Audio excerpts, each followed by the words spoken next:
చిలకలూరుపేటలో మంచినీటి సమస్యపై అత్యవసర మున్సిపల్ కౌన్సిల్ సమావేశం నిర్వహణ. Municipal commissioner Govindarajulu.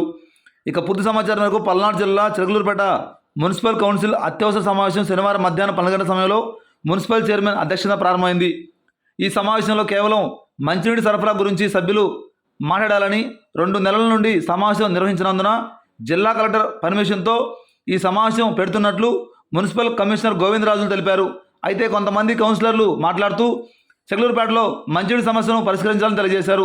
సమావేశం ముగిసిన అనంతరం కౌన్సిలర్ మౌలాలి మాట్లాడుతూ ఈ కౌన్సిల్ సమావేశంలో కొంతమంది సభ్యులు రాలేదు, 3 నెలల వరకు సభ్యులు రాకపోతే సభ్యత్వం రద్దవుతుంది, ఎంతమంది వచ్చారని చైర్మన్ అడగడం జరిగింది. చైర్మన్ సమాధానం చెప్పకుండా దాటవేశారు. అయితే వైసీపీ నుండి 2 సభ్యులు, టీడీపీ నుండి 2 సభ్యులు రాలేదని, చివరగా సమావేశం ముగుస్తున్న సమయంలో ఒక టీడీపీ సభ్యులు వచ్చి బుక్లో సంతకం చేయడంతో మొత్తం మీద 2 వైసీపీ సభ్యులు, 1 టీడీపీ సభ్యుడు సమావేశానికి గైహాజరయ్యారు. గత 2 నెలల నుండి సమావేశం నిర్వహించబోవడంతో 3 నెలల సమావేశాలకు రాని కౌన్సిల్ సభ్యుల అనర్హతపై ఏం చర్యలు తీసుకుంటారనేది కౌన్సిల్ సభ్యులు ప్రశ్నిస్తున్నారు. 16 నుంచి రావడం జరిగింది. అందులో వాళ్ళు ఏంటంటే మనకి మోడల్ కోడ్ ఆఫ్ కాండక్ట్ లో మనం ఏదైనా సభ పెట్టుకోవాలంటే కలెక్టర్ గారి పర్మిషన్ అవసరం. కాబట్టి కలెక్టర్ గారి పర్మిషన్ ని తీసుకోవడం జరిగింది. మేము 27వ తారీఖున తీసుకోవడం జరిగింది. కలెక్టర్ గారికి లెటర్ పంపించాను. నేను ఇలా 3 నెలలు కంప్లీట్ అవుతుంది, ఆ 3 నెలల లోపు సభ పెట్టుకోవడానికి పర్మిషన్ ఇవ్వడం చెప్పి పెట్టుకోవడం జరిగింది. కలెక్టర్ గారు కూడా పర్మిషన్ ఇచ్చారు. పర్మిషన్ తో పాటు ఏంటంటే అందులో డిస్కషన్ చేయకూడదు, కాబట్టి అత్యవసరమైన పరిస్థితులు ఎవరు ఉంటే పెట్టుకోమని చెప్పడం జరిగింది. అందులో భాగంగా మనకి సభ జరగాలి కాబట్టి మనం ఒక ఎజెండాని ఈరోజు మన మంచినీటి సరఫరాపై సమీక్ష, రివ్యూ, చర్చ కాదు రివ్యూకి మాత్రమే మనం అందరూ సమావేశం కావడం జరిగింది. అందరూ ఎలక్షన్స్ ఉన్నాయి కాబట్టి అందరూ కూడా ఎలక్షన్స్ పరిధిలో మేము ఉన్నాం కాబట్టి అది దృష్టిలో పెట్టుకుని దీని మీద సమీక్ష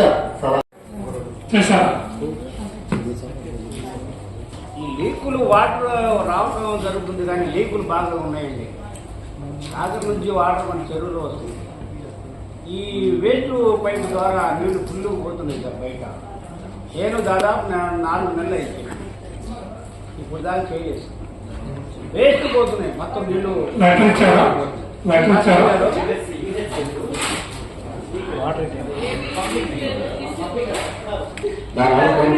రావట్లేదని నెల అయిందండి మా సచివాలయం చెప్పి. వాటర్ ట్యాంక్ వస్తుందా? వాటర్ ట్యాంక్ రావట్లేదు, అసలు వాటర్ ప్రాబ్లం కూడా మొత్తం తీసేసి హెచ్డిపి అని చెప్పేసి ప్రపోజల్ పెట్టించాను సార్. అది అవుతుందమ్మా. నేను ఎక్కువ ఖర్చుతో కూడుకుంది. అదేంటంటే ఒక లీక్ చేస్తే తర్వాత వాళ్ళకి అసలు ఏం చేయలేదని చెప్పి మేము చాలా సార్లు చెప్పినమాట. చిన్న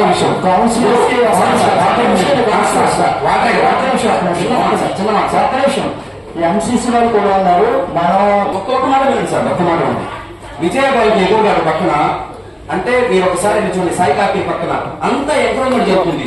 జరిగినాక మీరు వెళ్ళిపోండి అంటే వాళ్ళు వెళ్ళిపోరు. దాని మీద ఒకసారి మీరు మాట్లాడరు, మీరు చూసి కమిషనర్ మాట్లాడు. కమిషనర్ గారు